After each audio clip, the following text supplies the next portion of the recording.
consuming the dim apartment. Taylor sank back down to her chair, the ache in her muscles creeping toward her heart.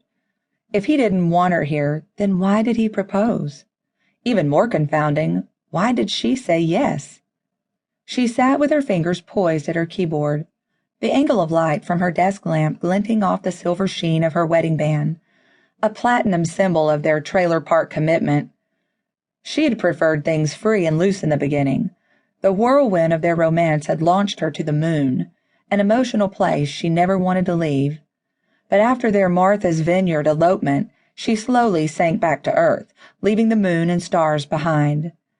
The seasons changed, spring to summer, summer now giving way to autumn, and Taylor sensed their love fading and withering. They fought lately, often over money. She claimed he spent too much. He charged her with being a skinflint. But he had more shoes than she did, and his clothes took up 2/3 of the closet and a whole chest of drawers.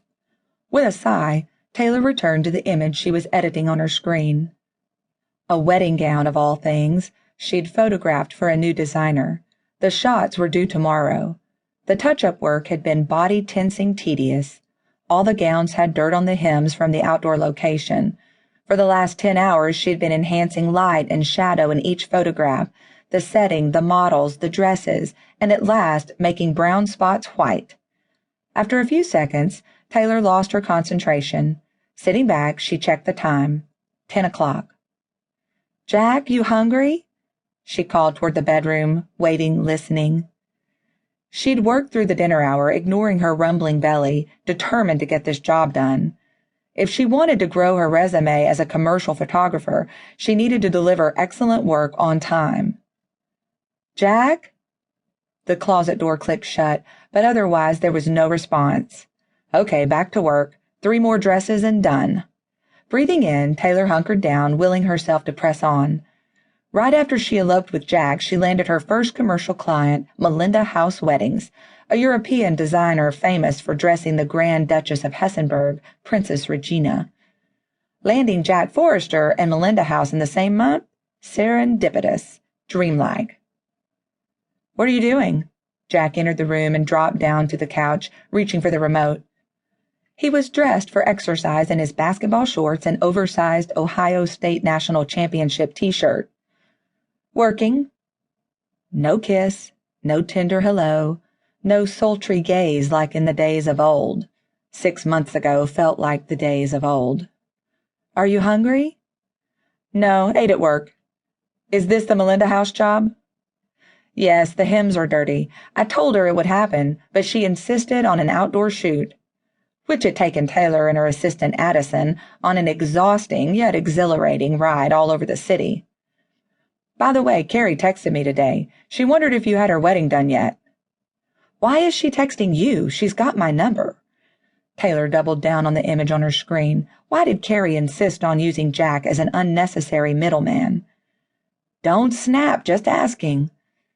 "I told her the end of the month." End of the month, 100 times. "Fine, just shoot her a text or an email. She's dying to get her pictures. I can't blame her." "Guess not. A girl has a right to revel in her wedding." The only pictures she had of her wedding were snapped with her iPhone by the officiant presiding over their vows. She had not even thought to take her Canon with her to the ceremony. That's how head over heels she was for Jack. Giggly, forgetful, spontaneous. She hadn't wanted to shoot Carrie's wedding because the job wouldn't build the commercial resume Taylor wanted. But Carrie was a friend of Jack's, a former client, and probably an ex-girlfriend, though Taylor wasn't sure about that last part. Either way, she would do just about anything for Jack. Even marry him when she didn't believe in marriage. He was her weakness, her shoe sale, her milk chocolate, her ice cream cone on a summer day, her high school crush come to life.